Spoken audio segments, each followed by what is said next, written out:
Welcome to BoulderUK for the Plywood Masters 2020.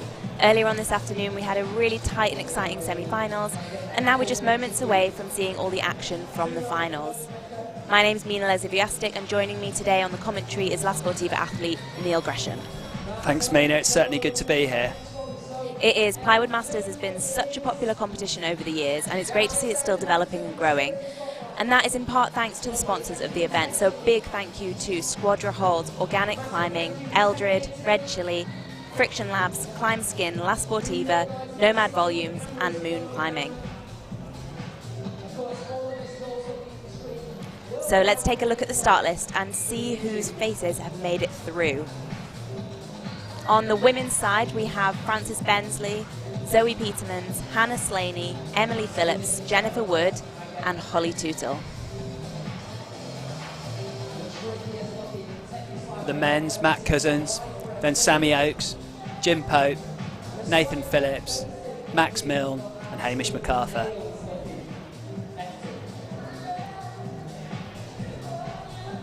So they're in their observation period of time where they get to come out of isolation and have a look at the boulder problems before the final starts. So in the semi-final we had a 5-on, 5-off structure. In the final we have a 4-minute structure, so every climber will have an attempt on boulder number 1, then on number 2, then on number 3, etc. And they all get a couple of minutes to look at all the boulders beforehand. Hamish MacArthur just testing out the volumes on men's problem number 2. He's not allowed to pull on clearly, but he's having a little feel. Yep, so for those watching that aren't familiar with the rules, there'll be 2 tags for hands to start and 2 tags for feet to start. Generally they're not specified whether it's hands or feet, they're just tags, so you can kind of go in any position you want, so long as there's a limb per tag if you like. So they're allowed to touch the starting holds, but that's it during observation, so they can come in, have a little look, consider where they might want to pull on the wall, and then have a look and discuss the rest of the boulder problem. And it's a pretty friendly event, isn't it, a comp like this, Mina? They're going to be discussing the sequences and probably try not to catch each other out too much and having a bit of fun out there. Yeah, absolutely. And I think in this kind of scenario, it's always in everyone's benefit to kind of talk about it and consider different ideas. But also bearing in mind that they will probably have quite different climbing techniques and there will be different methods that will suit different climbers.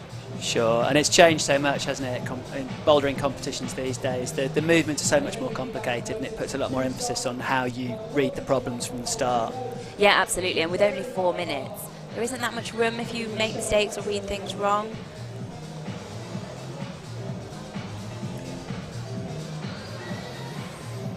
And we had a quick chance to walk the problems first, didn't we, Mina? And some of them just look so technical, and clearly the steep problems are a major test of strength and power, but there'll always be some movement complexity as well, won't there? It won't just be a case of pulling. Yeah, absolutely, and quite a few of them look like a combination of pulling and movement skills and technical skills. This slab here that the girls are looking at looks pretty involved, some bad footholds and some kind of quite body position involved movements. And as we saw in the semis, the dual textured holds, in particular the dual textured footholds, were catching people out. Even climbers at this level struggle with them, don't they? Yeah, exactly. And there's a fair few of those in this evening's final. For those of you at home who may not know or who may not have encountered them, the dual textured holds have like a high friction centre, and round the perimeter there's a rim of what literally feels like glass, doesn't it? Super slippery plastic, so if you stand with your foot slightly in the wrong place, you just skate off. We had quite a lot of that in the semi-finals, quite a few, especially on the women's slab actually. Yeah. Quite a lot of people skating off. Those ones actually weren't dual texture, but they didn't seem to want to stick for people. No, for sure. And there's definitely a joker in store for the men on problem number 3. Wonder what they're going to make of that. Yeah. Reaching for their rack of hexes and cams, or perhaps making an emergency phone call to the wide boys from isolation. Looks like a pretty major jam crack, or pair of twin jam cracks installed for the guys there on that's men's number 4. Yeah, and it's not really just a token jam, is it? Like, it's not like, oh, okay, No. one hand jam, move on to a different hole. It's very much they're going to have to jam up 2 separate crack systems, unless they're, I mean, I think to lay back or guppy any of that would be extremely Out of the question. I mean, we've seen it done before, haven't we? Some super strong climbers pinching their way up the sides of jam cracks, but it doesn't look like that's possible. So the start of this problem is, I guess, more conventional pulling on edges, like an undercut move, possibly rolling over and then up into the jam crack. Yeah, it'd be interesting to see, because I don't actually know out of this cohort of competitors, but generally climbers have either learned to jam or they haven't, and if they haven't, it's a real far reach to learn it in 4 minutes. It's a total Marmite technique, isn't it? But it is good to see it reappearing, because it had all but died out from indoor climbing at one point, hadn't it? And no doubt some of these new interesting volumes that are coming out are facilitating like jamming problems. Yeah, absolutely. And, you know, comp climbers are really, you know, they need to be all-round climbers in a way. So yeah, it's kind of cooler to see them tested in a bit of a different way. I've yet to see it in a women's set, though, actually, interestingly. It's the guys who get punished this time.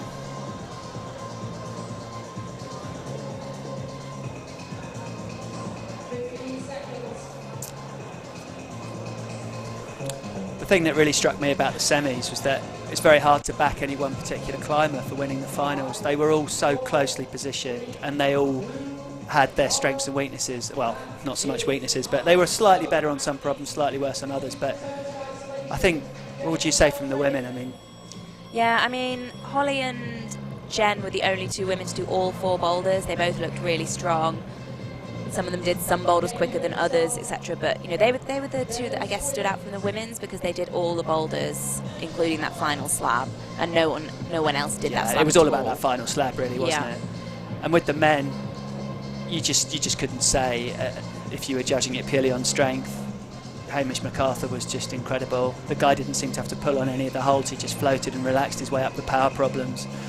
But he moved really well too on the slabs. And then, of course, Nathan, Mr. Consistent, as always.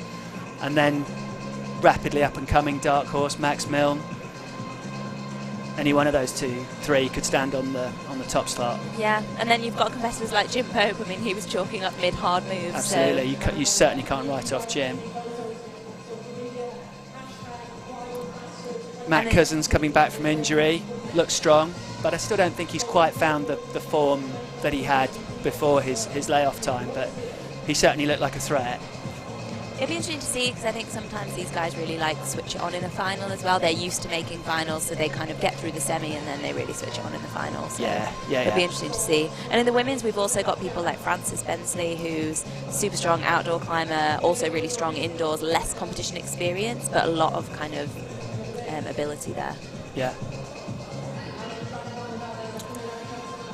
So the camera's just gone back to isolation. We can see Nathan and Jim there having a little chat, maybe about the boulders, maybe about the jam. They must hate this bit, but then they are the consummate professionals, aren't they? Yeah. Matt in the background playing around with some chalk. So this is their isolation area where they can warm up. You can see there's a clock balanced on a hold there.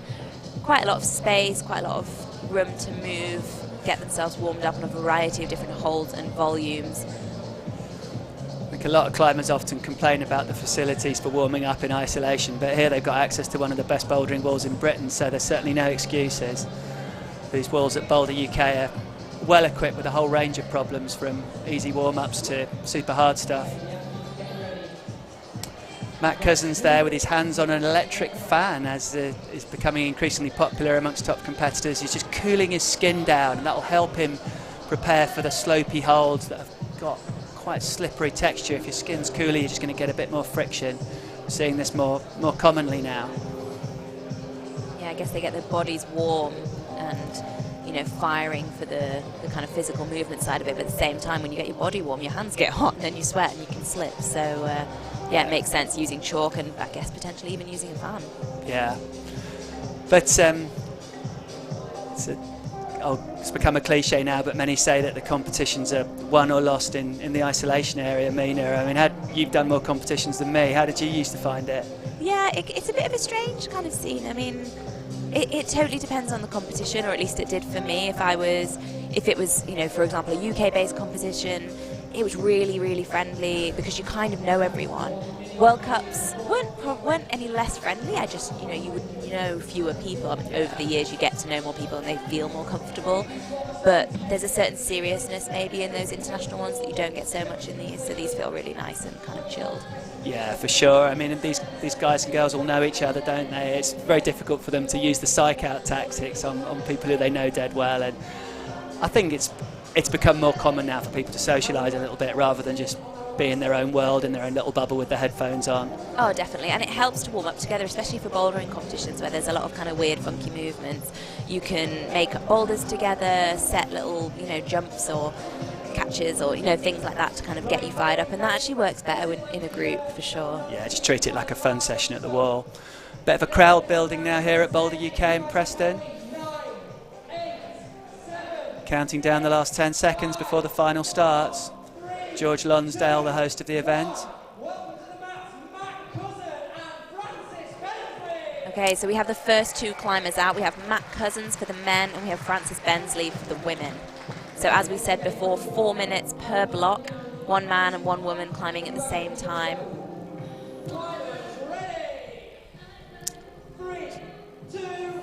So Frances Bensley has certainly climbed the hardest on rock out of any of the female competitors in this final. She's climbed Fat Lip at Ravenshaw, which is an 8B boulder problem, so she's very versatile, skilled indoors and outdoors, and performed very, very well in the semis.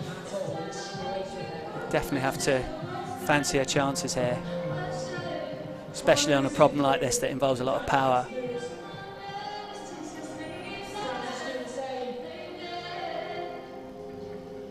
Francis making good progress.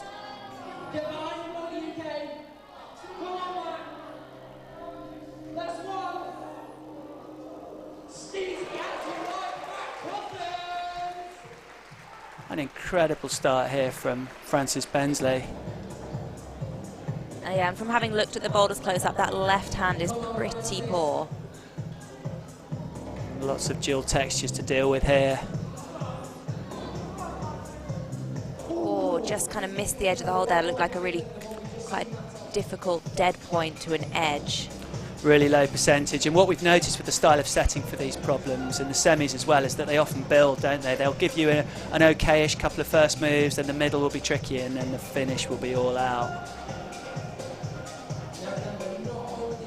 And with 4 minutes, pacing yourself becomes even more tricky, doesn't it, in the final? Yeah, absolutely. There's, you know, 4 minutes can go so quickly. It's realistically 2, maybe 3 good goes at the most. Yeah, and like you say, if you get a few entrance moves and you're falling off high, that's really tiring. You use some energy, haven't you? Yeah, you lose your recovery time in that. And, you know, this is when we see not just strength and skill tested, but it's fitness, isn't it? It's that very specific type of competition endurance that these boulderers have.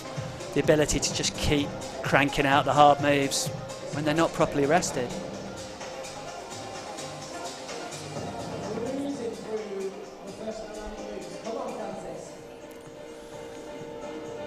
And it's often hard getting back up to your high point because you're so focused on the lower section on your first go, but then on your second go all you're thinking about is topping out. So we've seen a lot of competitors struggling to get back up to their previous high points, but Frances Bensley seems to be doing a good job here, making that catch into the undercut a little bit more precisely this time. And the bridge across might have set her up better, and it has done. Great tension there, managing to hold that swing. Enough of a reach for Frances that her left foot had to come off. Static into the finishing jug. Amazing from Frances Bensley. Good one-arm swing hold there. And she's pleased with that, no doubt.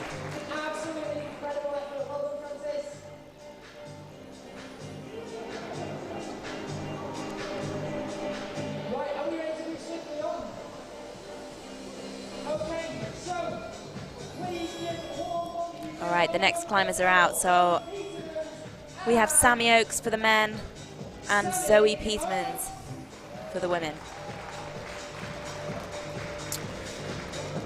Sam, a young up-and-coming competitor on the scene, perhaps with less experience in competition finals than some of the others here today, but definitely had a fantastic qualifying round.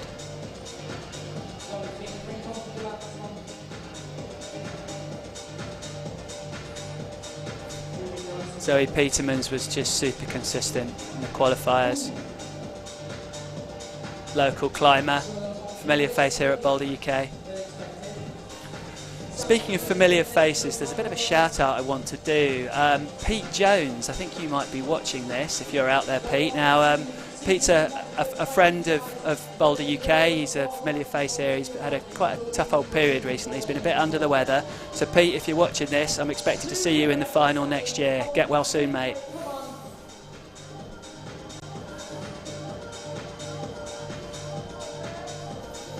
Sammy Oakes making good progress. Oh, how slopey are those holds, Mina? We looked at those earlier, didn't we? They're just right on the limits of friction.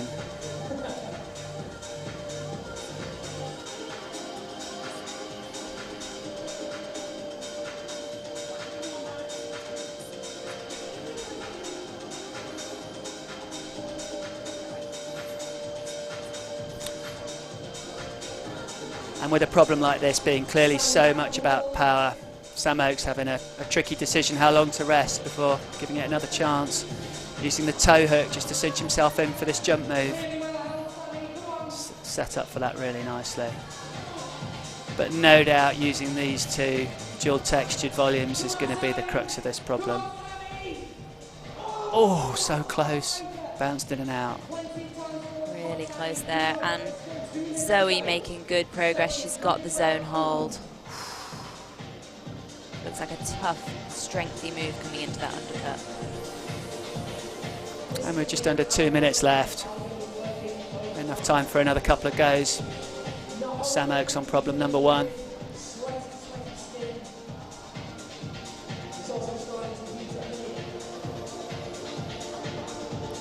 These starting holds were positive enough, weren't they, Mina? But then they're just... This left hand that you come over to is very poor, meaning that you have to just jump very quickly. You can't really use that hold statically. And also just the feet, you know, you're very much on volume, so even if the hands feel good, it's very tensiony on the footholds. Yeah. Nicely done with Zoe Petermans on that jump. And Sam holding it this time for a top. Fantastic. Third attempt.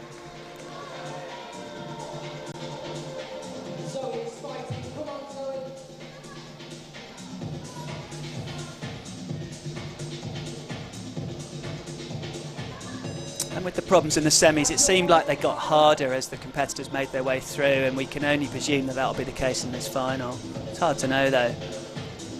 Yeah, it's hard to know, and I think with the finals, the blocks can sometimes be, you know, similar or, you know, sometimes even a bit easier than the semis because these climbers have already done a semi-final round and they've done a qualifying round the day before. So I know certainly in World Cups, often they're very kind of showy problems, but often not quite as hard as the semis, because with the semis you have to split way more people.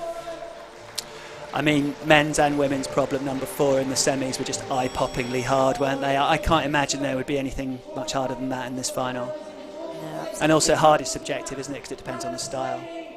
Yeah, absolutely. And also how tired they are, you know, the threshold for hard comes right down, doesn't it? No doubt. And here we have 2 household favourites, Hannah Slaney and Jim Pope. Very, very experienced competition climbers. And Jim also has been doing some great stuff outdoors over the last couple of years. Trad stuff on gritstone as well as sports stuff. See what he makes of this first boulder problem. Matt set a really good standard by flashing it as the first climber out. Little flick of the right leg just to guide him across. And he just loves holds like this. That little edge up of the left hand onto that volume probably made him get a slightly better grip on it. Amazing flash from Jim Pope. At the same time, Hannah Slaney's doing well on women's problem number 1. And I mean, this problem will really suit Hannah. This is the sort of problem that she does so well. Really crimpy, fingery. I mean, she says herself, like, sport climbing, static style is what she favours. She just looks very controlled into the crimp. You'd fancy her chances here. Oh, effortlessly. Amazing from Hannah Slaney.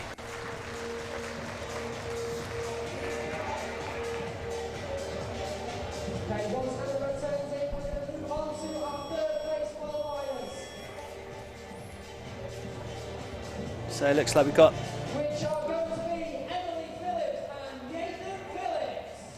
there's a replay there of Jim Pope. Total masterclass on that block. So now we've got Nathan Phillips and Emily Phillips. No relation. The only similarity being that they're both formidable competition climbers, British team members, highly experienced, on very, very good form at the moment. You'd fancy both of these two to get stood on the podium. Emily also very accomplished at rope climbing, sport climbing, did very well in the leading comps. She says that she prefers anything dynamic. She just loves the kind of modern, flicky, throwy comp style of problems. She's got really, really good movement, but she's very strong as well. Coming up just a little bit short on that left-hand hold. From when we looked at it earlier, you could tell the hold got a bit better, a bit higher up. I wonder if she just went a little bit low and therefore wasn't on the good bit. Same with this problem. I think Nathan might have benefited from going up another inch on that hold, same as Jim did. Emily just using her time on the mat strategically just to check that she's got her sequence right. Nathan swinging his arms there just to cool his hands. Didn't need much of a rest. And this really gives us a good view on this coordination move here. You've just got to go at it full pace and strike that volume with your right foot to block. See if he goes up a little bit higher this time. This boulder is set by Jamie Cassidy. Actually been topped by everyone so far. Oh no. So really Nathan wants to think about trying to get to the top of this for to keep her kind of up with the rest of them if he can. Although having said that, still a few blocks to go. You never know how it's going to go after one boulder problem. And I think one of the things that's really made the Plywood Masters stand out is the quality of the setting. I mean, you've got some of the UK's most experienced competition setters here in Ian Vickers, in Jamie Swale, James Garden, Neil Mawson and Jamie Cassidy. I mean, what a formidable team. These boulders have just looked like such good fun.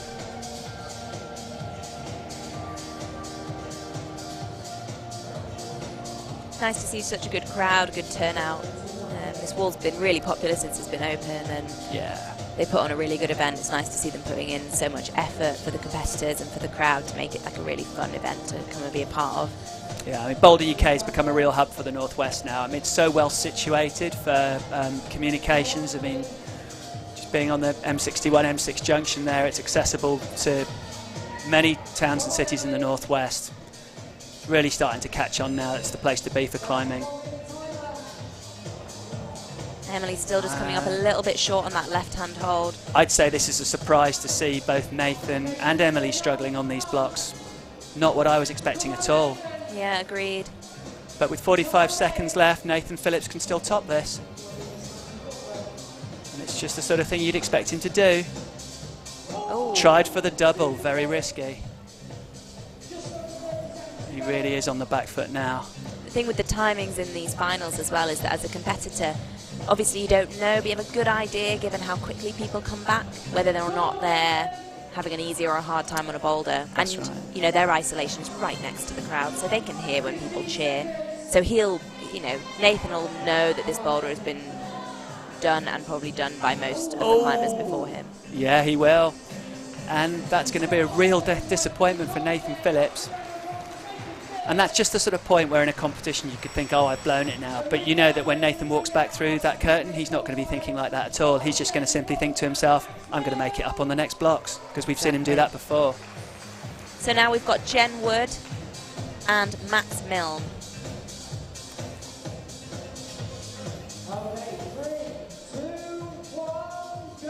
Jen Wood just incredibly consistent in the qualifiers and the semis. So much comp experience.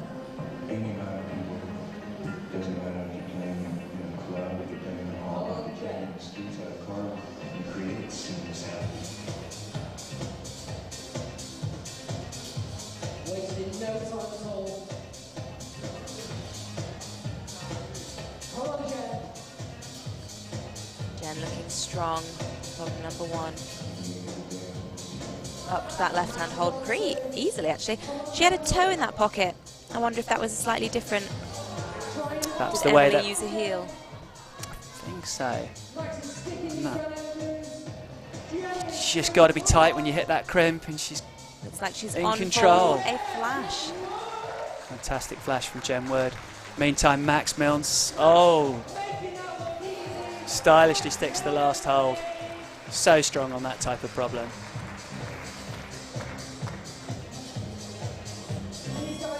Definitely one to watch out for, Max Milne.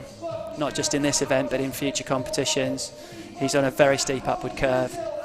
And Jen Wood there. Next out, we've got Holly Tootill and Nathan. Oh, And Hamish sorry, MacArthur. Hamish MacArthur. Well, in the semis, Hamish was just so strong.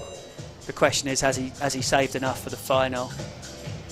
As you pointed out earlier, Mina, like some of the competitors don't necessarily want to qualify for the final in first. It does put a bit of pressure on. Maybe means that you perhaps use too much energy in the semis.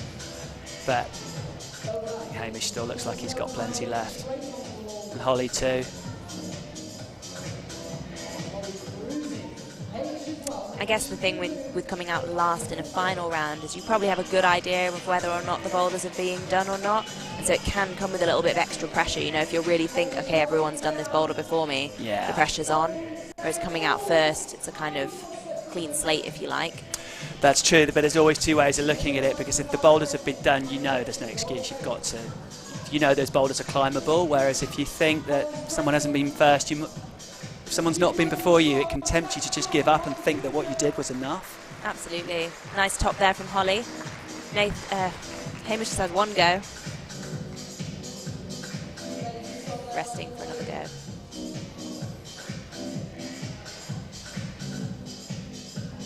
Just lost his left foot, didn't he?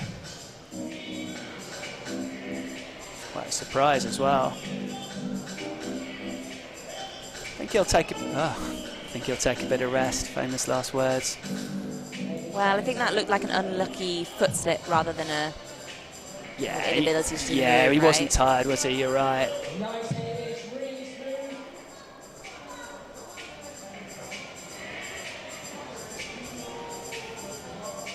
Unbelievable strength. Unbelievable. Ridiculous. Next generation stuff. All right, so that's actually all 6 men and all 6 women on the first boulder. Just dunking into that finishing hold so easily, Hamish MacArthur. So we're moving on to the second boulder, and we've got Matt Cousins back out and Francis Bensley. So Matt, I believe, made a flash of men's problem number 1. We didn't get to see it, did we? But he started very, very strongly. Francis Bensley here. This orange one looked really fun, actually, for It the just women. looked great, didn't it? Yeah, this was just textbook power climbing. Yeah, I think Francis will like this. She's a very very strong, kind of basic board climber, and so I think this kind of style, I imagine she'll really quite like. Matt Cousins, by contrast, faced with an exceptionally tenuous looking slab that just appears to be about pure friction and smearing, at least for the first few moves. Francis choosing to lock off and press out that volume. Quite a strengthy way of doing that move. Maybe he felt a little bit safer.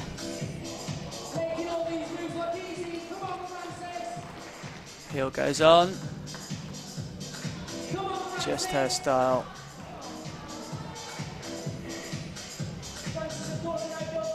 Matt off the ground on the slab. Francis eyeing up the last hold. Just having the poise to put that heel in there. So impressive. So many would have just been tempted to go without. Those are those sort of moments where comps are won and lost.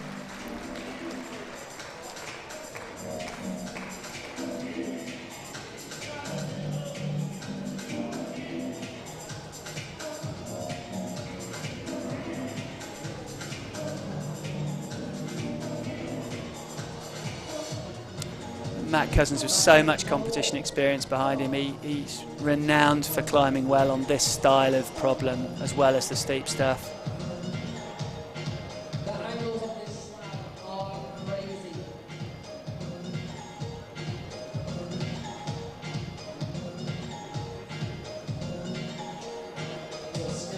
He will probably be slightly mindful of his finger injury that he's not long recovered from, but hopefully on a problem like this should be okay.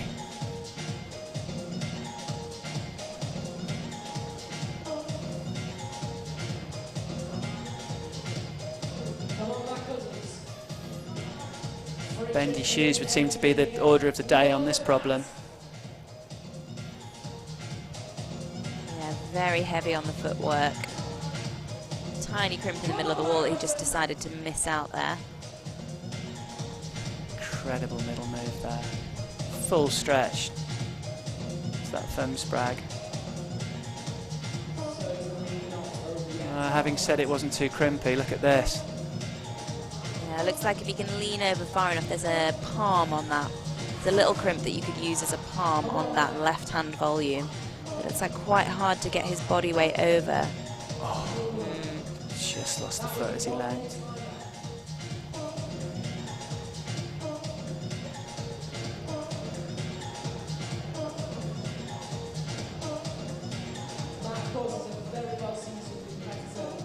It's quite intense for the competitors as well, because obviously, you know, two of you go out at once, but Frances flashed the boulder, so she's back in isolation, and Matt's out there with, you know, effectively the whole crowd watching him. And Matt's such a competitor. I mean, I spoke to him just after the semis, and I sort of said, well, you know, I suppose for you, no pressure because you've had your time out and your layoff. And he was like, there's always pressure. I always feel the pressure.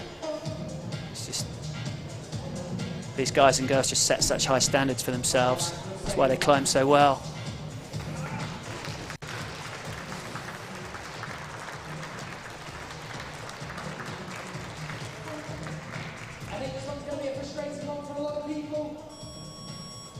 It's always difficult to know when to throw the towel, isn't it? Whether you should keep fighting or save your beans for the next block.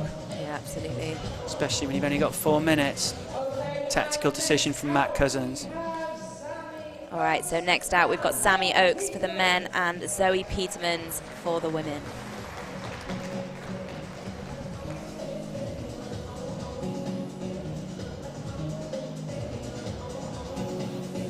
That's interesting. Sammy's brought a spare pair of shoes out with him. Obviously, wasn't quite sure. Maybe start with these ones, and if needs be, change his shoes. Although that's quite a lot to do in 4 minutes. Yeah, it is.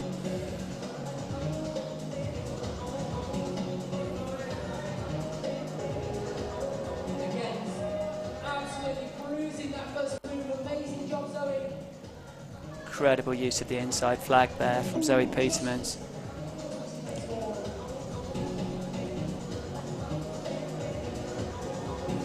See what Sam Oakes can make of this. Looks quite tricky just to get off the ground. Just you can to see pull those on. 4 tags. You've got to get all 4 limbs on that one volume, which, yep, you can see is pretty hard. Yeah, Matt tussled with that for a few goes, didn't he?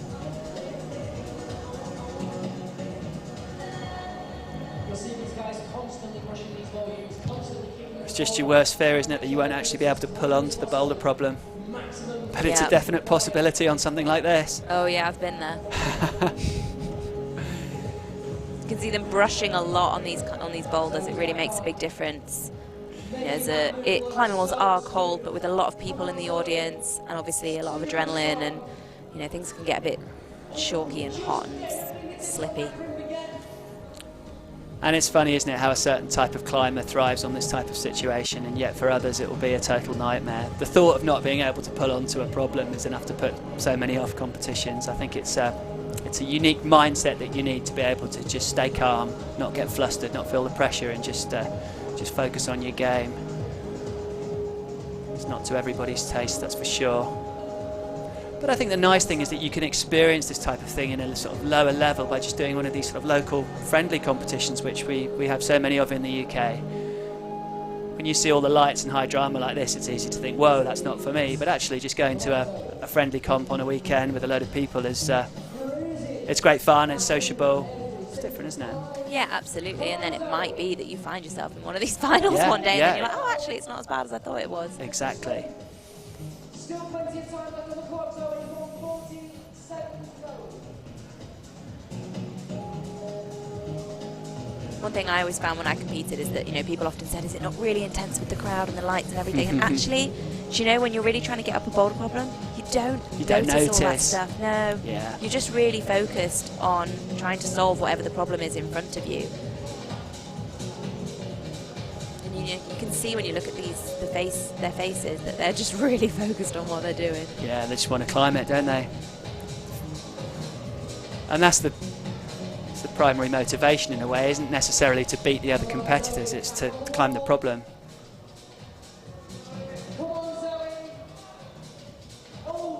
Zoe's still just coming short on that big second move. That was where Frances did a really deep lock and kind of crept her fingers up to it. Such a strong way of doing that move, but maybe that's the best way. Yeah, I think it's that type of problem. What can Sam Oakes make of this?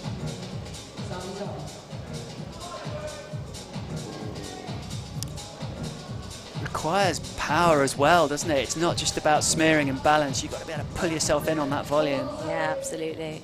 Oh, Zoe getting the height there, but maybe a bit too fast flying out of that hold, but she did actually get a hand over at that time. 20 seconds left. What can Sam make of this? I wonder what it's like. He's quite a tall climber. I wonder if that's quite, quite a bit bunched, maybe. A small position for him. Yeah. Fair play to Sam Oakes for giving that his best shot. And Zoe Petermans gets closer and closer each time, but it wasn't enough.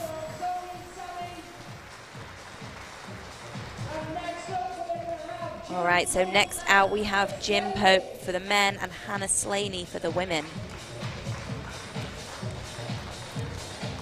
Judging by how he was on the first problem, Jim looks like he might have found another gear for the final here. Hannah too. Although you never know, a tricky slab can always throw you off pace. Yeah. So Jim's a pretty good technical climber, so it'll be interesting to see how he gets on. But I think the second problem for the women's really going to suit Hannah.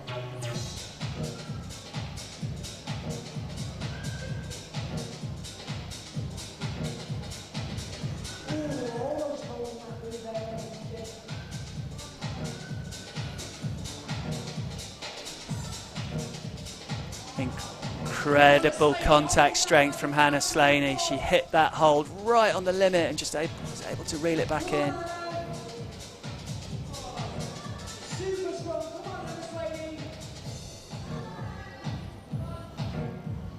You'd have to fancy her chances for a flash on this. Oh, there it is. Easy. Quick work from Hannah Slaney. That's just how it's done.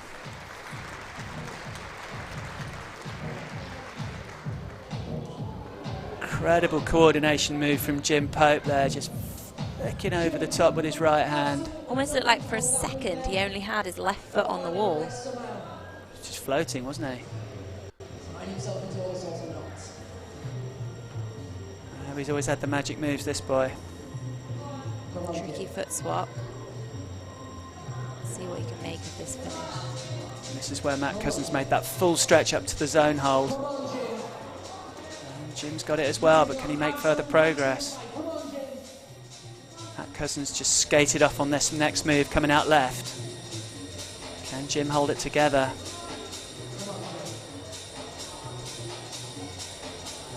Just teetering on the edge of that volume with his left foot.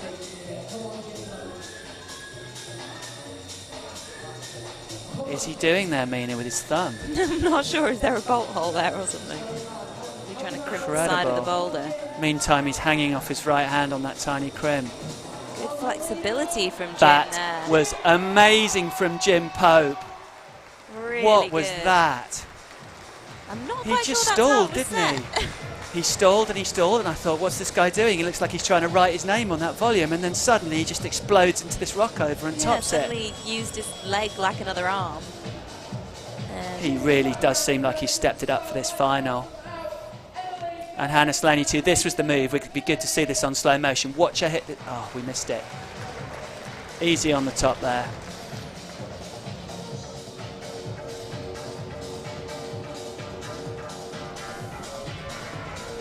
All right, so now we've got Emily Phillips and Nathan Phillips. So Nathan, he will be disappointed with how he did on that first problem, but he won't be letting it get to him.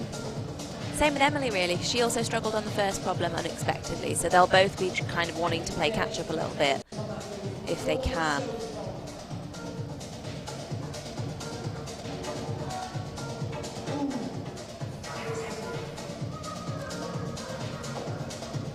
Both these two climbers, just such a pleasure to watch. Such lovely, relaxed, dynamic style.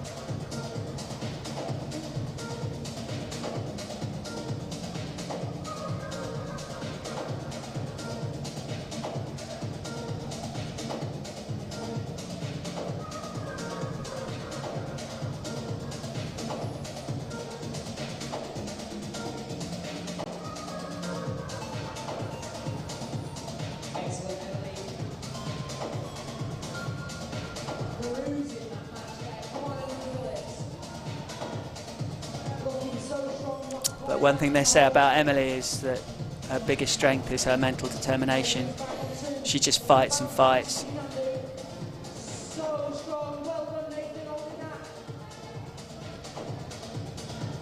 Maybe getting set up on the slab. Seems to have sussed the trick for that bottom section. He's opted not to go straight to the crimp. It's a long way for him. Seems to be just at limit for all of them. I thought he was going to end up with his right hand over the top of him then. It looked like it, didn't it? What's he going to make of all the weird upside downness of this volume? Can he pull it out the bag the way that Jim Pope did? Is he going to go for the palm? It's just tempting you to make a wrong decision, isn't it? Or maybe this is just a different kind of right. I mean, he'll find a bit of respite from that palm, but the question is, will it set him up right? Has he now leant over too far to the left? He's totally going the opposite way to Jim Pope. He's facing right, whereas Jim was facing left. Will this method work as well? There we go. You bet it will for Nathan Phillips. That is probably more what the root setters had in mind with that palm. Amazing. So two very different methods for solving that last move. Has Emily Phillips got something left to say on this very steep, powerful problem?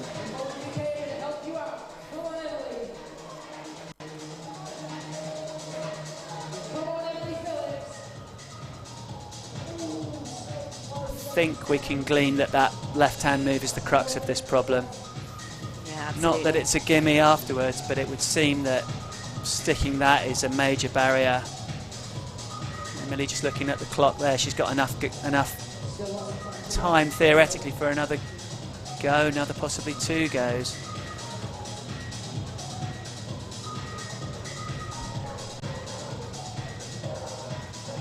Come on, Emily. Let's get over there, guys. Come on, Emily. Oh. If anything, I think that was less decisive on that go. She knows she's had enough.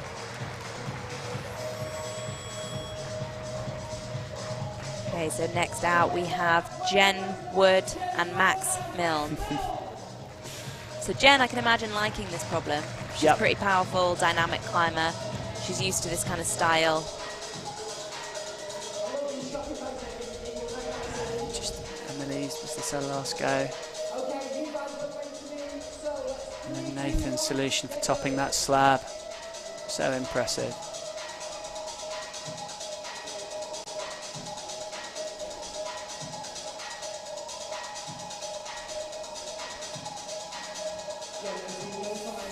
And this is just one of those problems that you want to get early, isn't it, Mina? You don't want to be having lots of tries. Look at the strength from Jen Wood there. Easy lock, really. She locked it.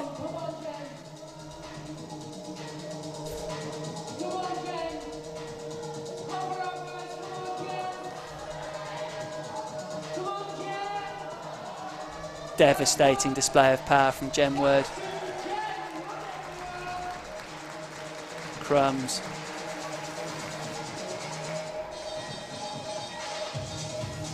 Yeah, she made really quick work of that. Max getting on the slab. And in spite of the insane feats of strength you see from this man on social media clips, he's still pretty handy on the slabs as well.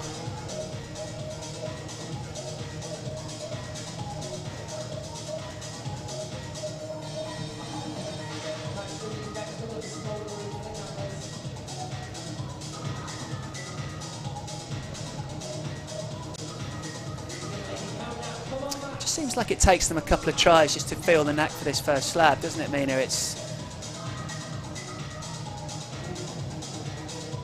Yeah, it's definitely a kind of learnt movement. Once you kind of figure out the body position, it's then more, you know, you can replicate it if you need another go. But it takes a little while to feel into it, and I think that's a sign of like a really good technical climber, is they can feel into things quite quickly. Yeah. It's just learning how much weight you can push through your feet, isn't it, before they pop. Usually the hips don't quite come high enough up on the first go.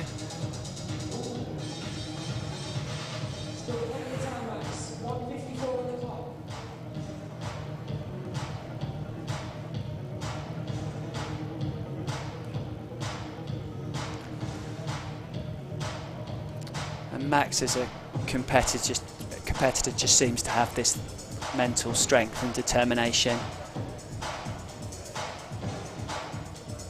You can just see how much he wants it on every single problem.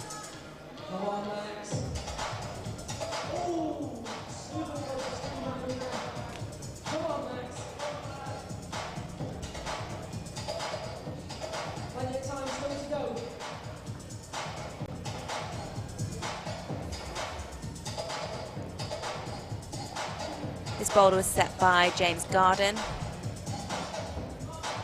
No one's flashed it, unsurprisingly, given that it's so kind of touchy-feely and quite, you know, easy to pop off.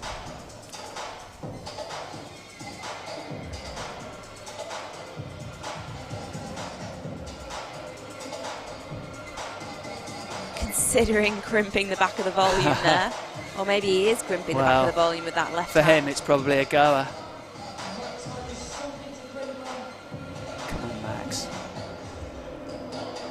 Oh, very close there. Yeah, it's just really hard, it seems, to get established on this. I think he feels like he's got a workable method now. The question is, has he got the time to see it out? 20 seconds to go. Pressure's on from Max Milne. But even a bonus at this stage would be really useful for him. I think right now, if he got a bonus... too late. Too late to say. He just wants that bonus now. Come on, Max. Come on, Max. Time just catches him out. Will they give that to him, Mina? What do you think? I think they will. I think he got that just in time, which actually pops him up into third place. well worth doing. Now that was a competitive display from Max Milne.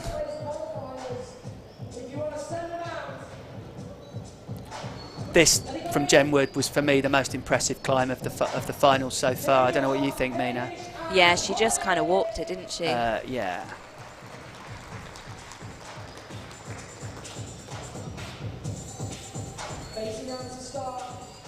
So now we have Holly Tootill and Hamish MacArthur,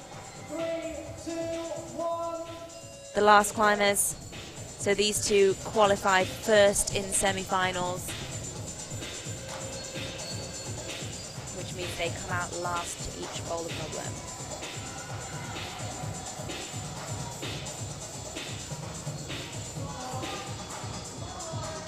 Huh. Hamish making a really good start on the slab. Do the same rules of gravity apply to Hamish MacArthur that apply to Sure everyone they do, else? you know. It'd be interesting to see if he can flash this boulder. It's not had a flash yet. Holly struggling on that big move on women's number 2. And he's just gone straight into that palm the same way as Nathan Phillips, but without any hesitation. Just no doubt there, was there? First flash of the slab. Very impressive. And that takes him up into first position. And moreover, he's off to get his maximum rest time, which would be helpful. Don't want to be out there fighting for the full 4 minutes. Let's see what Holly Tootill can make of this now.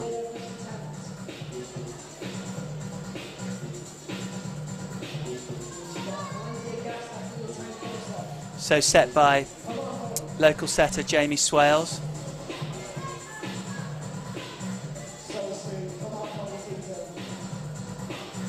Incredible flexibility there from Holly.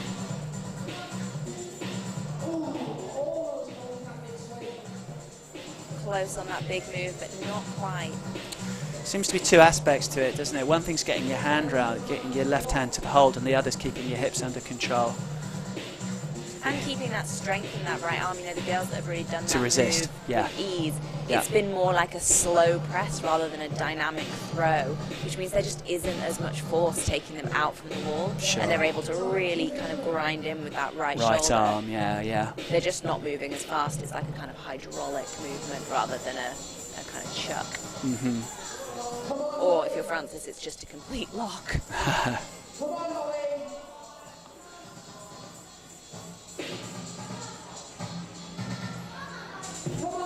So grip a little bit lower down there with her right hand. Close.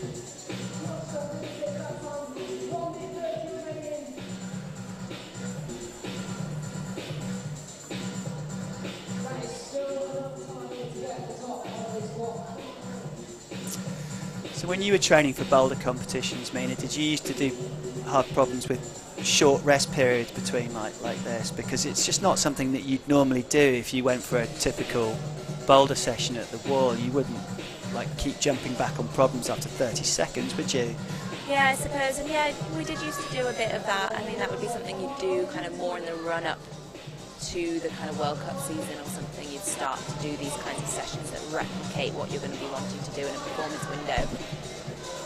Because yeah, you're right, you know, Yeah. normally if you had plenty of time, if you were outside at a crag or something, you wouldn't be having such a short rest. It's a really different kind of fitness that you require, or kind of aerobic power almost. Yeah, that you yeah. need in these competitions. The ability to kind of keep trying hard maximal moves with minimal rest. Come on, Holly! Come on, Holly! 50 seconds remaining. With 15 seconds, there's probably no more she can do, but it was a good effort there from Holly Tootill.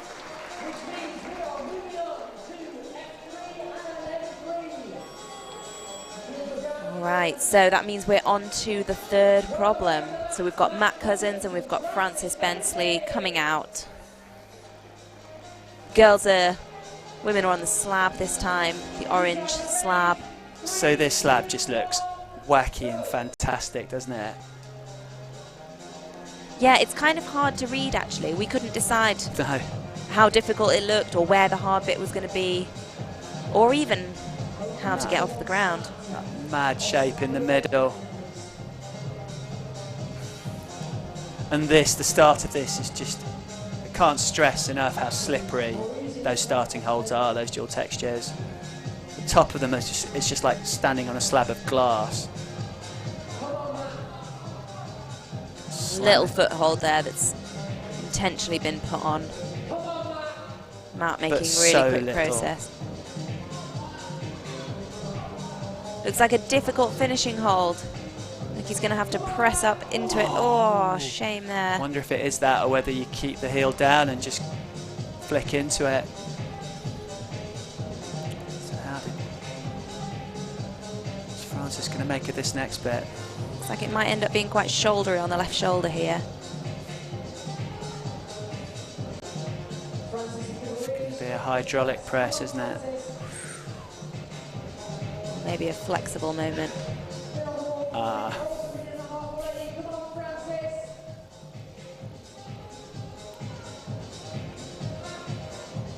Even just getting that zone has taken Francis automatically up into first place as it currently stands. But I reckon we may well see a top from her here. So the good part of this big round shape is the far right hand side. She's just going to have to try and tip her weight across in order to get a better grip. If she's going to make any headway on the next section. Taking it nice and slow. She's in position now, that's where she needs to be with her grip.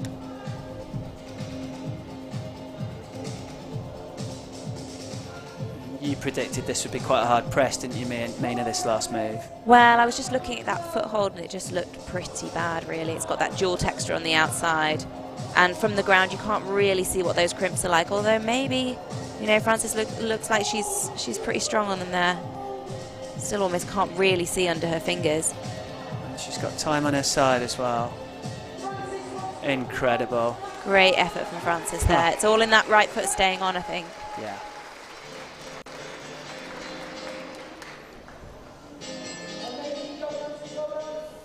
A great final so far for Francis. She's on fire, isn't she?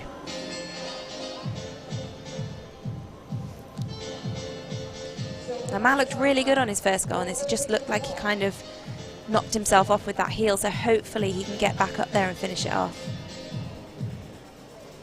And if he tops this block, it'll push him into first place.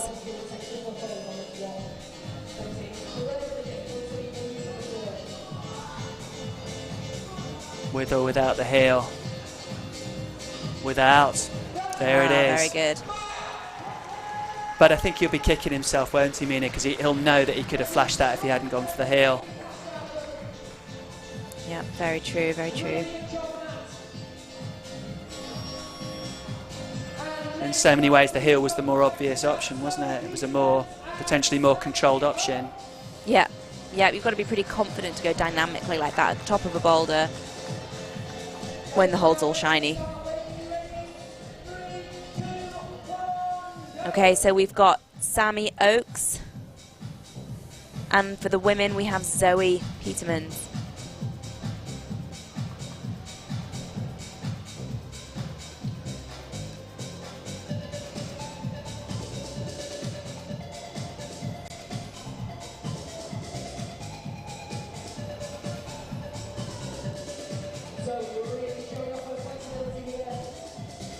Zoe getting very flexible there on the orange boulder. Something else, that first move. It's completely horizontal.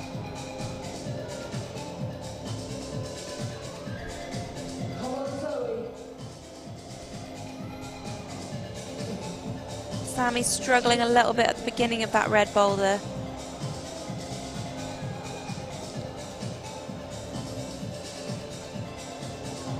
So powerful on the left shoulder, just picking your right foot up there. She's crying out, she's looking strong. Come on, Zoe Peterman.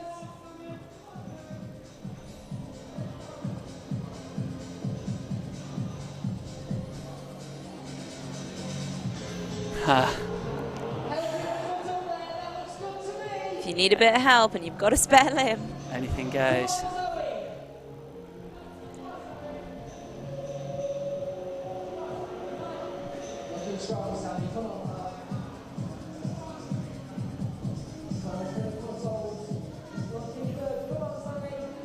balancy foot swap here on the women's slab.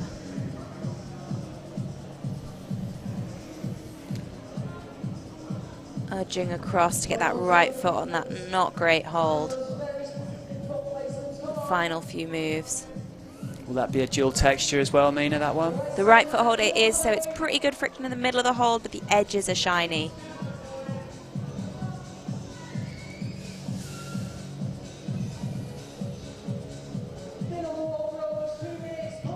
And again, it's just so tempting to make a quick move here and end up regretting it. Interesting choice there to stretch out. Can she now get a foot up? It's going to be difficult to match from this position. It doesn't look like that right hand hold is particularly good. She may have got herself in a little bit of a pickle.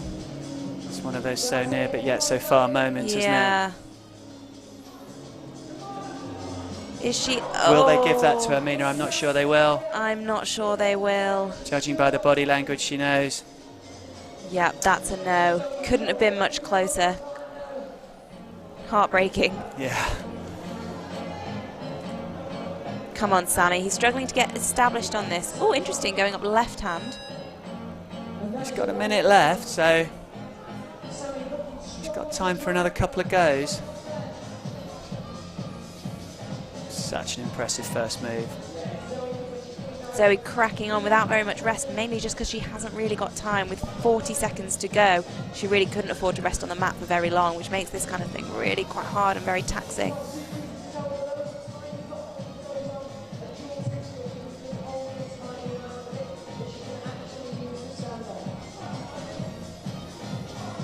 Back into this difficult shoulder move, using her hand to help her leg.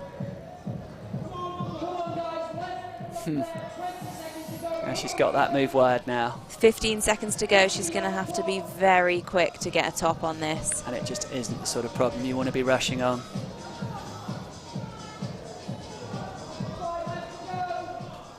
Five seconds to go. It's looking unlikely, but good effort, Zoe, for trying. It's No luck for heartbreaking Sammy when it goes either. that way, isn't it? Absolutely. All right, so we've got Jim Pope and Hannah Slaney, both really impressive so far in this final. Let's see what they make of these boulder goblins. Don't think either of them have fallen off yet, have they, Mina? No, I think you might be right there. I think Jim took a couple of goes to do the slab. Oh, no. Or did he flash it? No, it was Hamish that flashed it. Yeah, I think he might.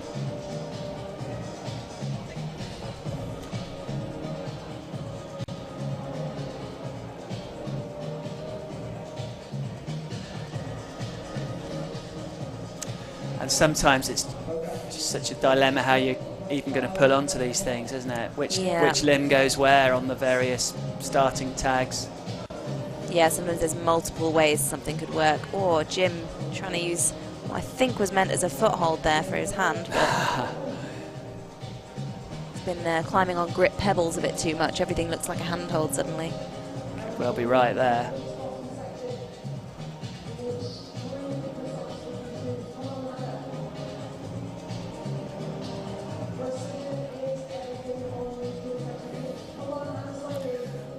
Hope they've set some hard enough problems for Hannah Slaney.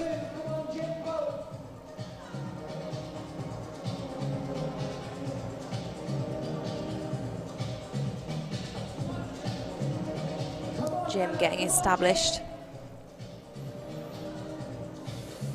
How will Jim interpret this last move? Will he go? Will he go with the heel, or will he go dynamic?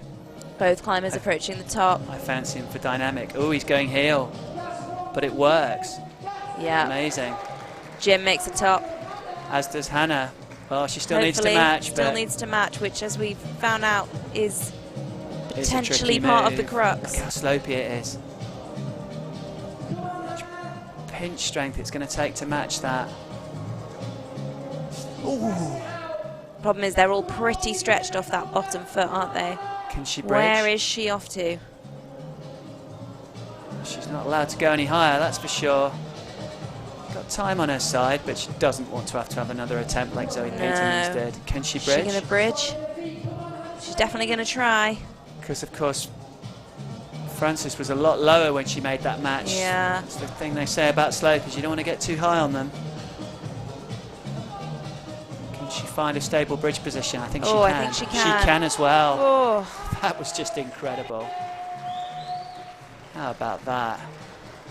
She really hung in there and worked for that. Yeah, pretty uncomfortable towards the end there for her. Yeah, she's earned her rest. So, a replay on Jim, getting that heel to work for the last move. He really is on cruise control.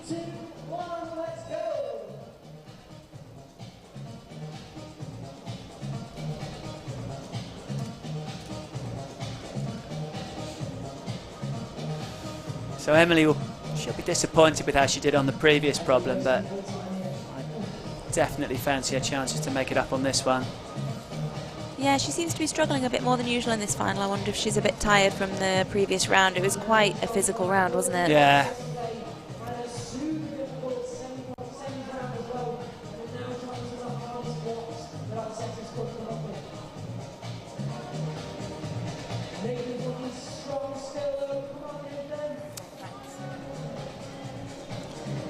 Interesting fact, Nathan's actually spent, because of the trouble he had on Boulder Problem 1, he's actually spent almost double the amount of time on the wall as the other athletes at this point in the competition. So during this final, he's had double the amount of time on the wall to everyone else. So he'll be tired.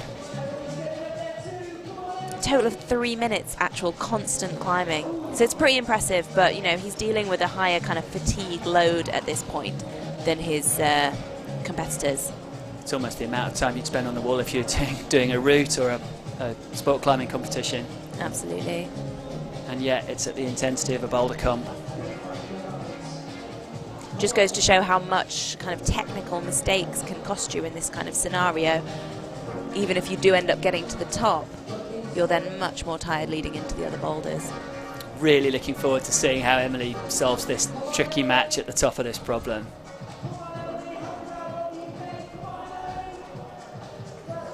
If anyone's going to find a solution here, it's her.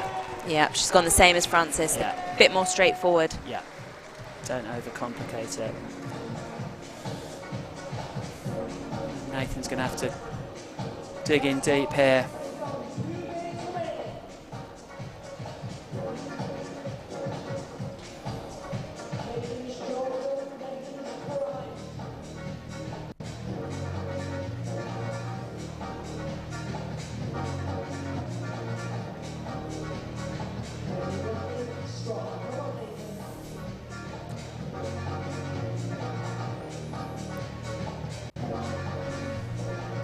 Nathan trying to stand on those shiny volumes. I have to say I don't envy him that. Things with Nathan, he may be on the back foot in terms of energy levels, but he's just so efficient in his climbing style. If anyone can save the juice, it's Nathan. Looked pretty good on that move, just didn't really look like he had the squeeze when it came to the Yeah, end like he point of didn't holding quite. it. Position looked good, movement, timing, everything. Wonder if he is just feeling a bit tired at this point. With a minute, there's probably 2 goes left.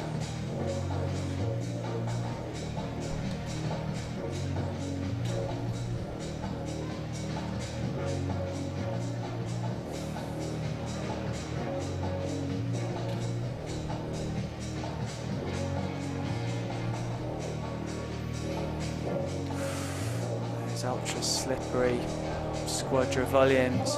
Yeah, with 30 seconds to go, he's running it quite tight now.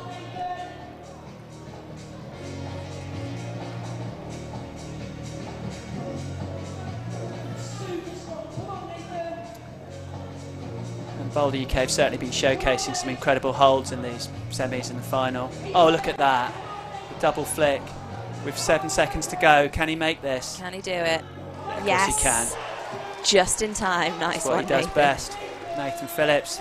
Pushes him up to 3rd place at the moment. Nathan's heading back in, which means we can welcome back to the match Jen Wood and Max Mill. Coming out now, Jen Wood and Max Mill. Just the replay there on Nathan just getting that final catch. Jen Wood and Max Milne.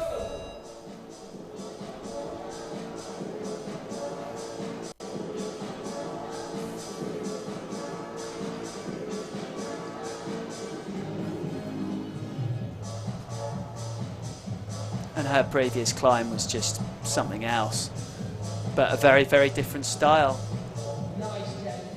See how she goes on something a little bit less steep and more balancy.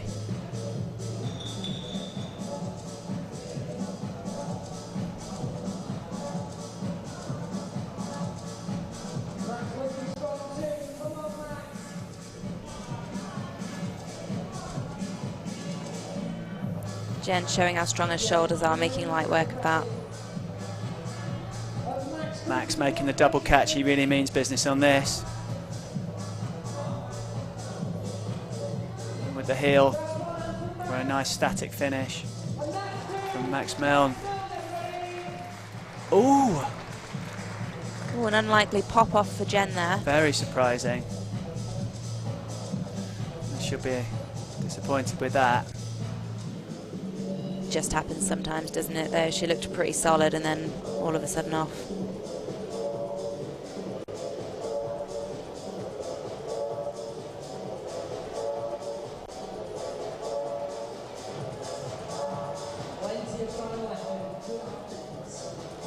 She's got 2.5 minutes though, so she can be fairly relaxed knowing she's got time. She doesn't need to rush the slab. It's the last thing you want, like poor Zoe had, you know, a slip off right at the end. You know, she really had that problem and then made a bit of an error, fell off, and then really just didn't have enough time to rest or to do the problem, really.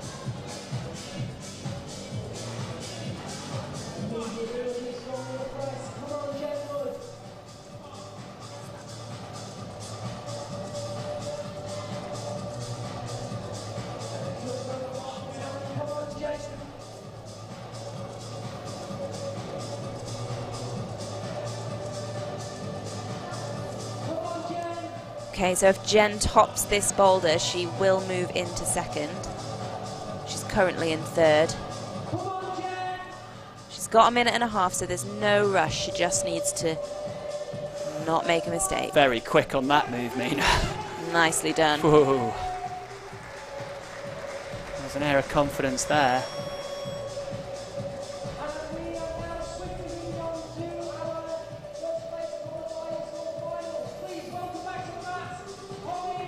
All right, so we've got Holly Tootill, Hamish MacArthur, the winners of the semi-final.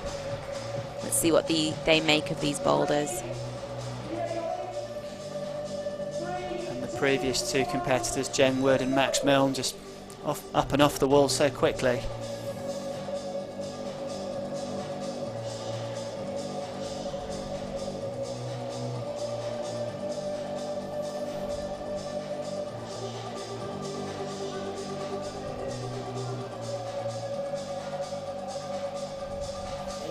Why not static it if you can?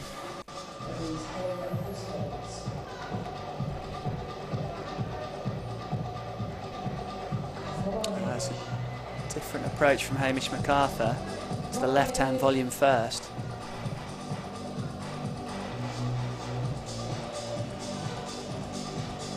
Oh, very close on the top there for Hamish. Did not expect him to drop that move.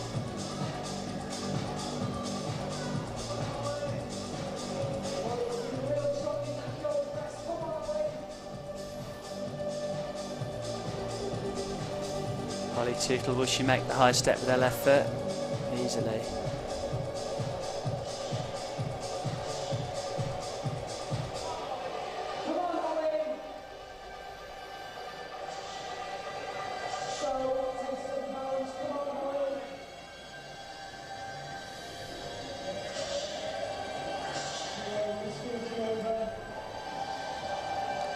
Just hard turning your left foot there, isn't it? Getting the angle.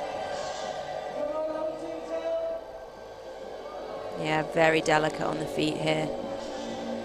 And you know, the holds are good enough to keep you on the wall, but not really to see you through a foot slip. Just watch that right foot, watch that right foot. She readjusts it. Over with her left. Oh, interesting choice. Oh, yeah. Oh, didn't go well. Possibly the wrong choice. How is she for time? 2 minutes. Yeah, she's annoyed with herself there. She had that one in the bag. I think if she'd gone up with her right, she'd have been fine. Same 2 away from Hamish MacArthur. Just perhaps a momentary lapse of concentration on that last move. At least with this men's problem, you're going to get back up to that high point a little quicker. Slow going on that slab. Holly needs to allow enough time. But with 1.5 minutes, she can afford to just take this nice and steady. As Mina says, you don't want to be rushing this. She knows where she's going now as well. She's got the moves sussed. Yeah, it's often a lot quicker the second time because you're not kind of thinking your way up it, you're just climbing because you know what works. Hamish setting up for the last move. Using the heel method. Just so Easy does controlled from Hamish MacArthur there. And that pops him up into top place. Holly with 50 seconds here. She just needs to not have a tussle matching that last hold. She won't be going up with her right though, we would imagine. But she's going high like Hannah did. Oh, nearly teased it off backwards there. But an good show of incredible flexibility. splits position. Which means we now move on to our final box. All right, that means we're moving on to the next boulder problem.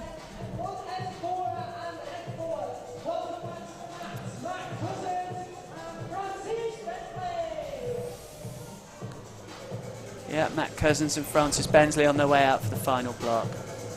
These guys are ready. 3, 2, 1.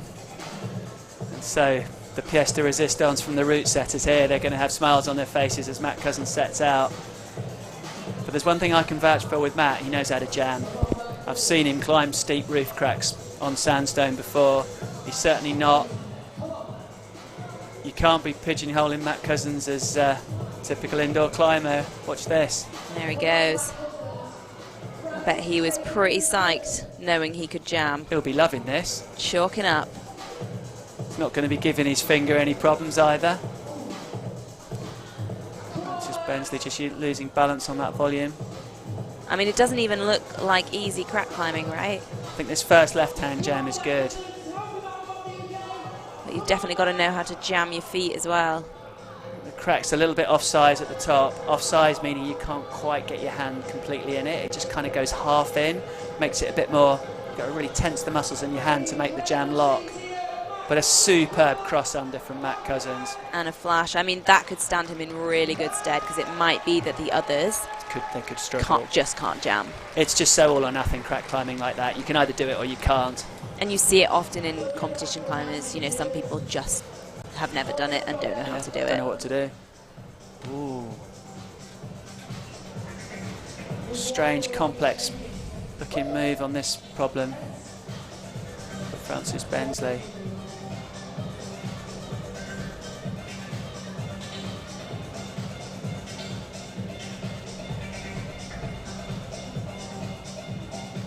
All those volumes facing right. Got to try and work out a way of avoiding the barn door.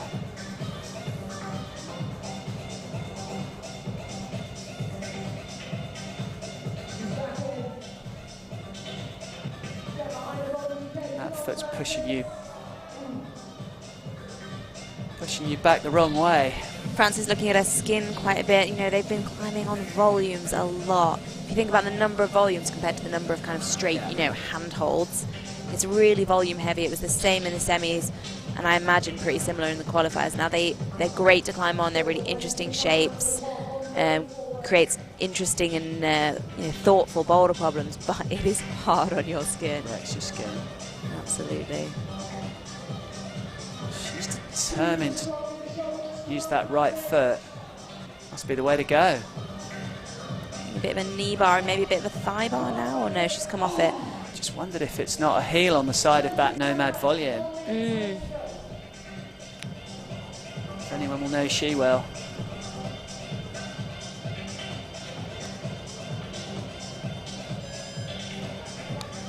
And a minute to go, so the pressure's really on for Frances Bensley now. Can she pull it out of the bag?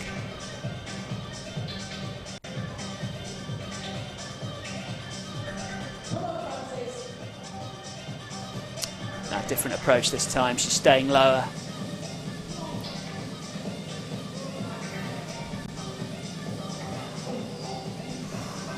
"30 seconds to go. Is she going to try again? I mean, it's her last She may as boulder. well. Nothing to lose.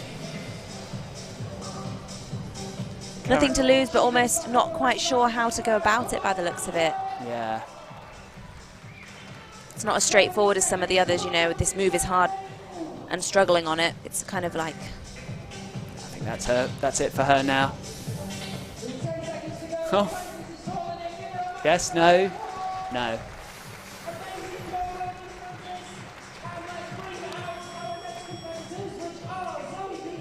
All right, now we have Sammy Oakes and Zoe Petermans out for their final climb.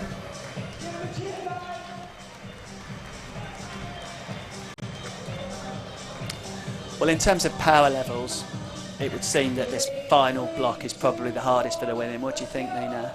It does look like it. It's hard to tell because obviously the last one is often going to be the hardest one just because it's the last one, Because it's the last one, it needs to be a bit of a showstopper, doesn't it? Yeah. And if Frances was struggling to find the beans on it, that tells you everything you need to know. Yeah. So Zoe's currently sitting in 6th, but if she were to top this block, it would move her to 5th. That is her best possible position outcome from the competition at this point, and she would need a top to get there. So interestingly, she has gone for her foot on the side of the volume, and that seems to be a better solution. She nearly got a hand to the next volume. Yeah, a bit of a wild fall, but definitely got a little bit further. And Sam Oakes has felt the bottom of that jam crack once, and he wasn't too impressed. See what he makes of it this time. And he's in.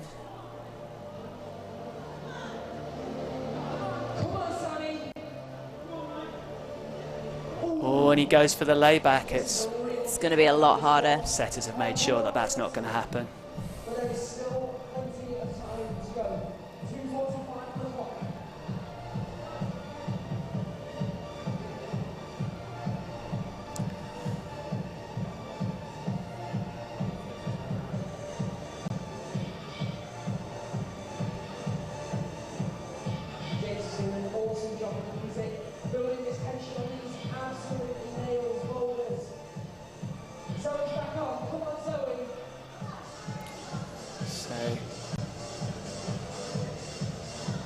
Really good use of the flat foot on the side of that volume. Seems to make her nice and stable for that match.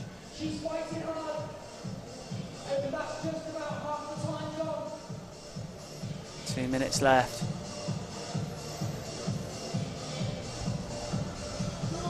How's Sam going to play it this time?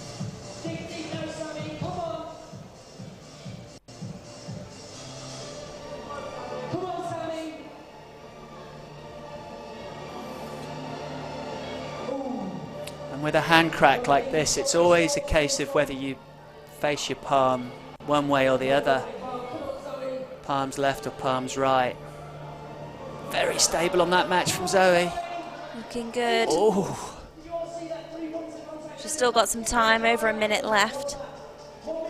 She's looking pretty bouncy and excited. Looks like she can't wait to get back on. Where does that energy come from?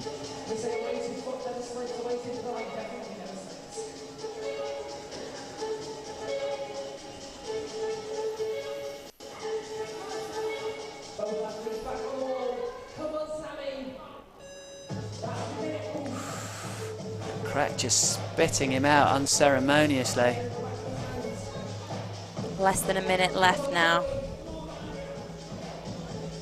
Zoe trying something a bit different that time.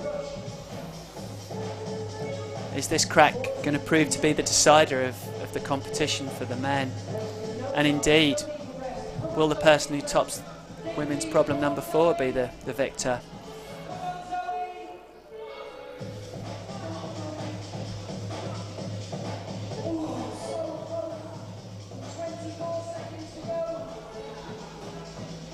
so hard when the energy levels start to fade. That's enough for Zoe.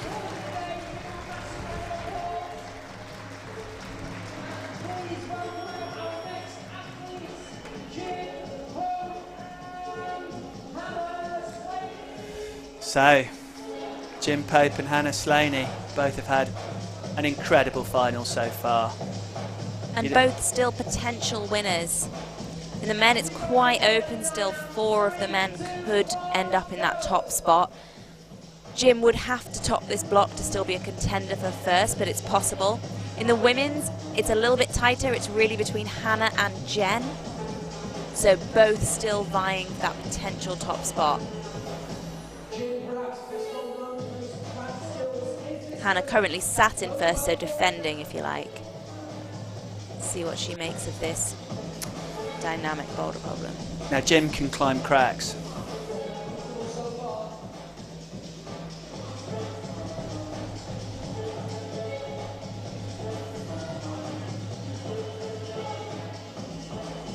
And Hannah, looking like she's got the strength for this.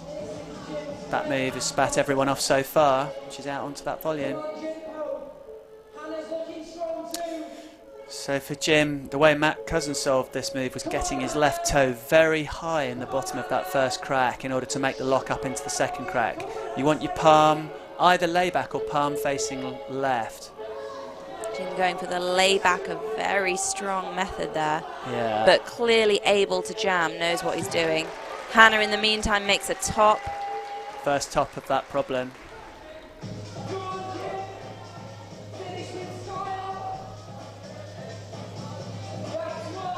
Incredible from Jim Pope. Just Great top gluing his from toe Jim. into that final crack to make sure for the match move. That's put a smile on the setters' faces, that's for sure. That's Hannah with 4 flashes. Pretty much guaranteeing her the win. Jim putting him in really good stead for the win. And what will that mean, Mina, if Jen flashes all the problems as well? It will go to count back. Well, sadly Jen took 2 attempts on the slab because she had that slip, so actually she is a little bit behind Hannah, Right. and I think the best she can make now is second place. You're right. So between Jen and Frances for second place, and it's all down to how Jen climbs on the final boulder. Of course. If she gets even the zone hold, I think that gets her a second place.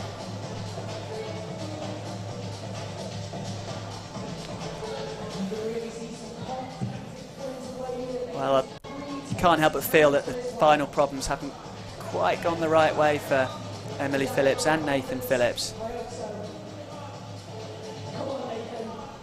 Nathan in particular, because he's had so much time on the wall.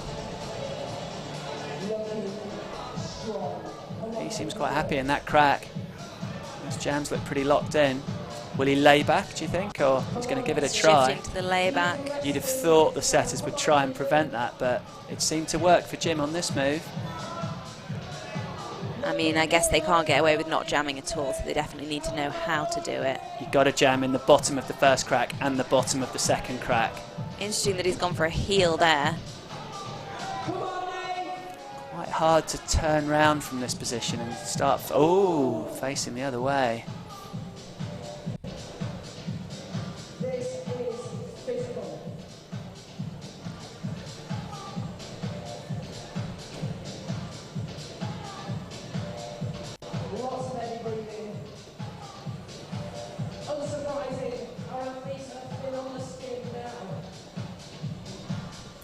What can Emily Phillips find?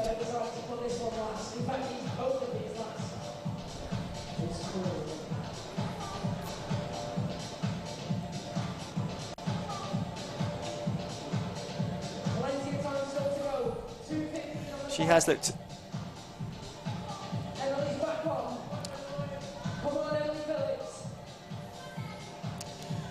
So Jim Pope now guaranteed second place, and Hamish McCarthy the only person who can challenge him for the win.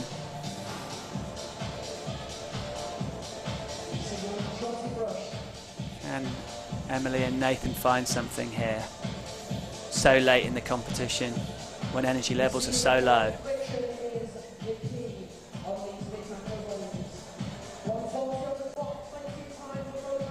Nathan currently sitting in 5th place. He could improve that with a good performance here.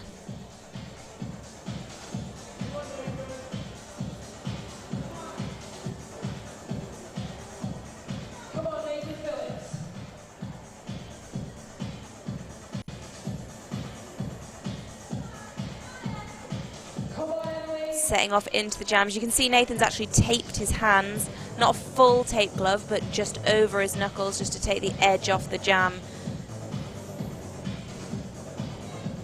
Interesting, locking his heel around the back of that volume where others smeared on the front face.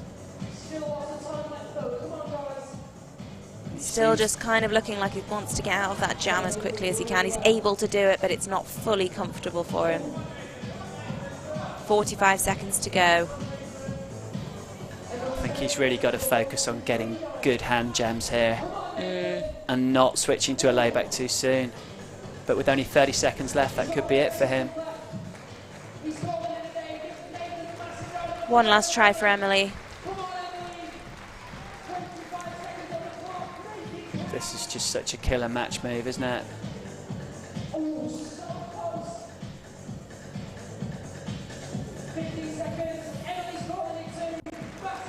She certainly gave it everything.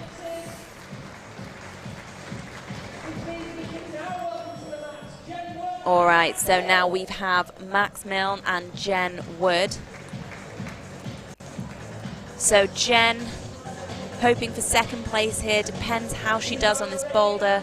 She needs to get the control hold, so the zone hold at least, in order to move from 3rd, into 2nd. And for Max, he's currently in 5th place. If he gets the control zone hold, he'll move into 4th. If he tops this block, he potentially could end up in 2nd place. So it's all to play for, actually, for Max. He could move up quite a lot with this.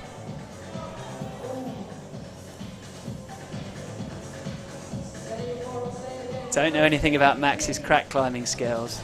I know, me neither. I'm kind of intrigued. Yeah. With this kind of boulder, you have no idea how they're going to do. Look at that. He does a one-armer on a jam. Hopefully that tells us all we need to know. Lost his feet completely there. Yeah, he looks pretty comfy on the jam, although struggling to get the height there. And he's gone for a palms left jam, interestingly. Making it pretty shouldery. He's already moved up into 4th position just from getting that zone in control. Definitely made it more shouldery going palms left. I would have fancied that as a palms right jam myself, but of course, he's got the strength. He's looking locked into that crack. He's looking happy with that. Yeah, there he goes. Just checking that right foot. Absolutely incredible. Great top there.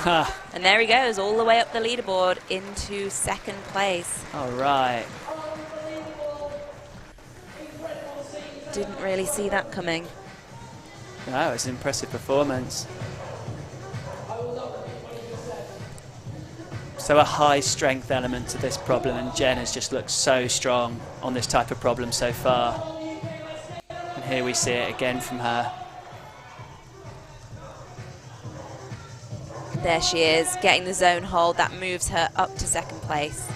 She's got the arm and shoulder strength for the kind of crushing compression problems, but she's also got the finger strength for the crimps, hasn't she? She's got the full game. Although struggling there on the top. But she did what she needed there to move up into 2nd place. Of course, she'll want to have another go. She'll want to finish it off. She's got a minute and a half, so plenty of time to have a little bit of a rest. How long will she leave, Mina, do you think? How long does she need to top this problem? Ooh. 40 seconds? I reckon at least 40, 45 seconds to feel relaxed to climb in. So as not to have to rush too much, right? Exactly. She's kind of down to her last 15 seconds then, really, isn't she, for the rest? I mean, some climbers cut it finer than others. Depends how tired she's feeling, I guess. Little But glance yeah, at the she's clock thinking there. similar to us, She knows. isn't she? She's pulling on at 45 seconds. 45. It's about right, isn't it? Splitting the difference there between the resting and the climbing time. Just formidable on that move.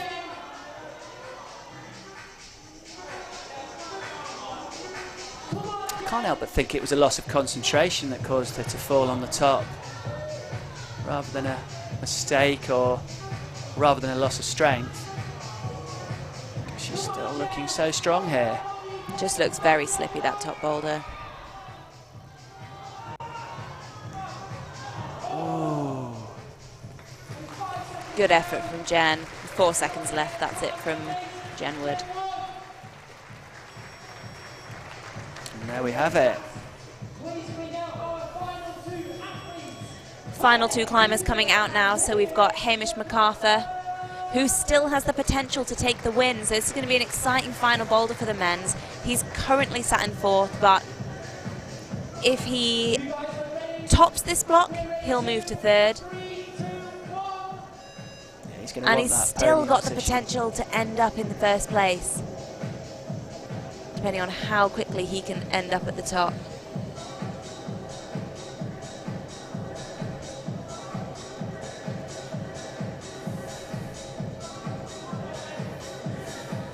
Holly setting off on the volumes.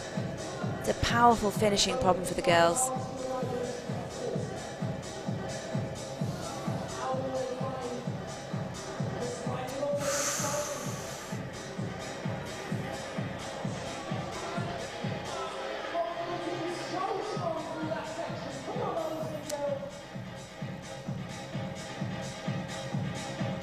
Now, what's she going to make of this? You've really got to push down on that left arm. Holly getting the zone comfortably there, moving into the area that Jen was struggling. She looks like she's got a better grip on top of that volume. She does, yeah, just a little bit higher with that left hand. Yeah. Great performance from Holly here. Yes. And a top. Nice way for her to finish the competition. Unfortunately, it doesn't move her up. 4th was the highest that she could get after the previous for 3 boulders, but it's really nice for her to finish on a high. Now, Hamish MacArthur has just looked so strong throughout this entire competition. What's his crack climbing like? Slid out of that crack on his previous go. Just turning those jams round. And he's switched into more of a layback position. Certainly makes it a lot riskier and more strenuous. Goes back to a jam. Sliding out of that jam a little bit with the left hand. It's going to be very hard to move your feet unless you get that jam in securely. It's gone for the backhand, same as Max. Seems to work a bit better, but you can see it sliding out. It's kind of able to jam, but not really as comfortable as the others with that technique.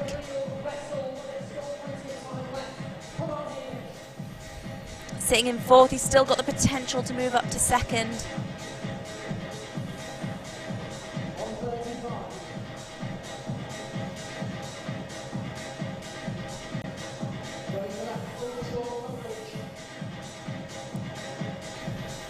Now he knows he's got to find something here.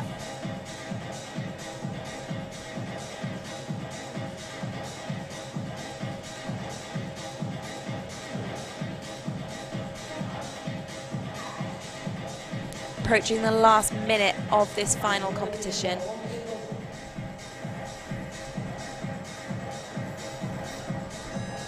After all the climbing they've done this weekend, it'd be really impressive to see Hamish pull this out of the bag. Yeah, he's going to want that place on the podium, and he knows that it's on the cards if he tops this. It's really going to motivate him.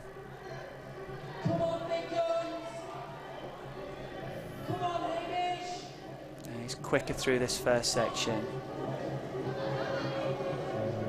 Just needs to make sure that left jam is good.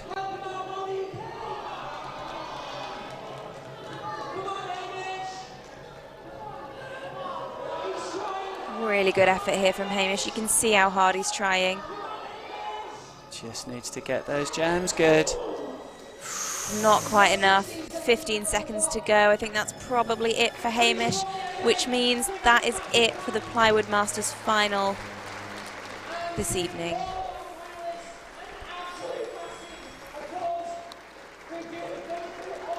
Well, don't know about anyone else, but I feel exhausted just from watching. And the results will be out pretty quickly. Here we are. We've got the women's final. So in first place, Hannah Slaney. In second place, Jen Wood. So Hannah did all 4. Jen did 3, not quite on the 4th one. Frances Bensley, again, 3 tops. Holly Tootle, 3 tops, slightly different order, slightly different points there with getting to zone holds. In 5th place, Emily Phillips. In 6th place, we've got Zoe Petermans. All put on a really good show, all climbed really well. Quite different spread there of problems that they got to the top of and problems that they didn't. Wow. Interesting. Jim Pope came out on top in the men's with 4 tops. Max Milne, 2nd place. Really seemed to sort of come from slightly behind and push his way up in that final. And Matt Cousins, really great to see him back on the podium after that layoff. So good to see him climbing well in this final. Hamish MacArthur looked very strong, looked like he was going to get on the podium, and then just missed out because of that final climb on the crack. Nathan Phillips, well, he was unlucky early on and lost a lot of energy and didn't quite manage to make it up. Came in 5th. And then a very strong performance from Sammy Oakes. Yes, we're less used to seeing him in finals, and hopefully we'll be seeing more of him in the future. So you can see setting up to present the awards ceremony. We're going to hang on and watch the climbers get their podium places. You can see Nathan in the background. I think that's Nathan Phillips having another go at the crack climb. Not psyched, I guess, to have struggled on that one. Wants to figure out if he can make it up. You see climbers do this sometimes afterwards. You know, they can't quite let go of the problems that they've struggled with, and there's a tendency to be like, come on, I really want to work this out. So while they're setting up for the awards, Nathan's having another go.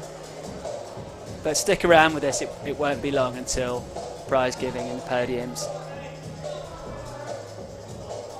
Although the podium's going to be in danger of being landed on by Nathan. Interesting there, he's actually gone up wrong hand to that finishing hold, so he needs to find some way to match. Oh, sneaky Swapping little hands match. on those little screw-ons. Surely not. Yep, there we go. Is.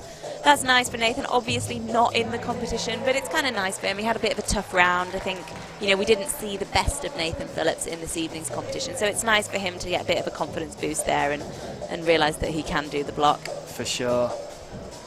Jim Pope and Matt Cousins there.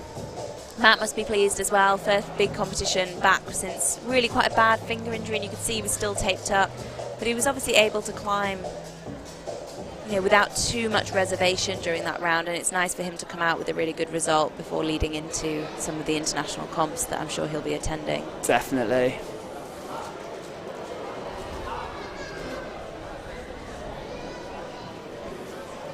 There's a good crowd assembled for the finals here at BoulderUK in Preston. Really good atmosphere during today's competition. Neil Mawson and Jill Peat, Ian Vickers, directors of BoulderUK, chatting to George Lonsdale, who was the compere and host of the event.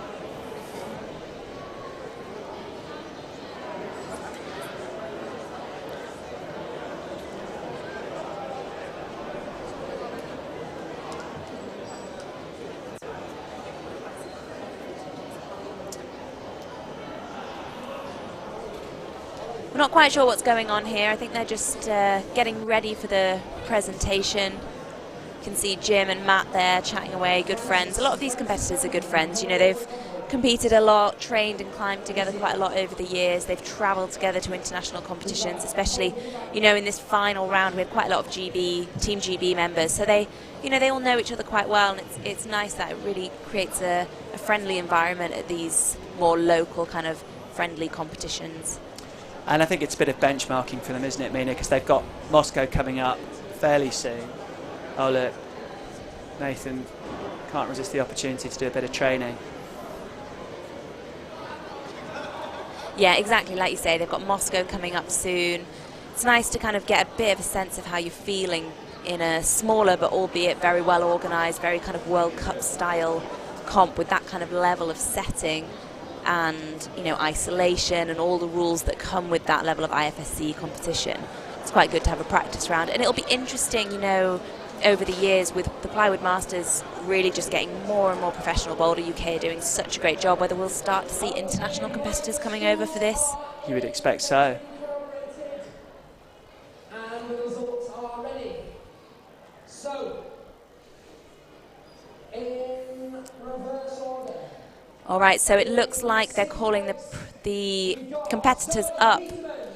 In 6th place for the women, Zoe Peterman.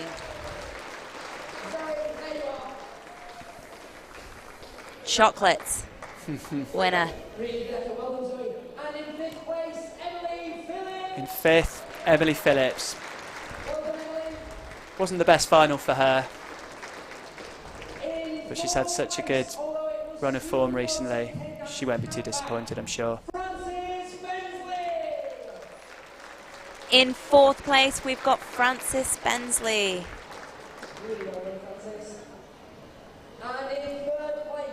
In 3rd place, Holly Tootle. Climbed really well and consistently during this competition. Really good to watch her in action. Second place. Give a massive round of applause for Jen Wood.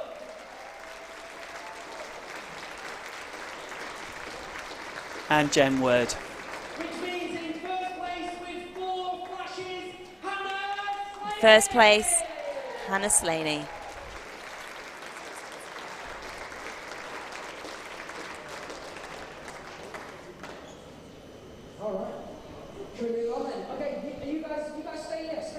So a little bit of change of order from what we saw on the screen at the end of the competition. It looked like Frances was in 3rd and Holly was in 4th, but I think they were similar in the final, so it went to count back and Holly was slightly higher on count back, so that's why those two maybe look like they've switched round. And now we've got the men coming up for presentation, so there's Sammy Oakes in 6th place. 6th. 5th place, Nathan Phillips. Again, the final didn't quite go his way.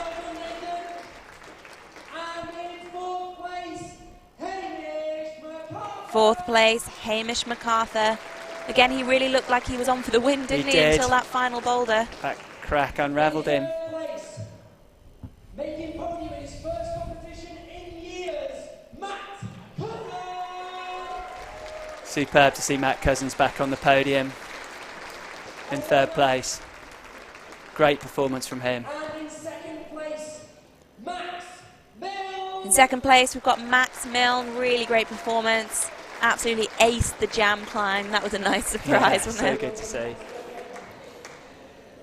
Such a strong competitor. Nice. And in 1st place, showing off his trans skills in the jamming, is Jim Pope. There he is, 1st place, Jim Pope. Really showed what an all-rounder he is in this comp, because it was just such a diverse selection of problems, wasn't it? Yeah, absolutely. Really impressive from Jim. And that brings things to a close. What a superb event it's been. So well hosted by BoulderUK. Amazing setting from the setting team here. Absolutely. It's been a real pleasure to watch. Those are your winners. Thank you so much for joining us today, and we will probably see you again next year. See you again soon.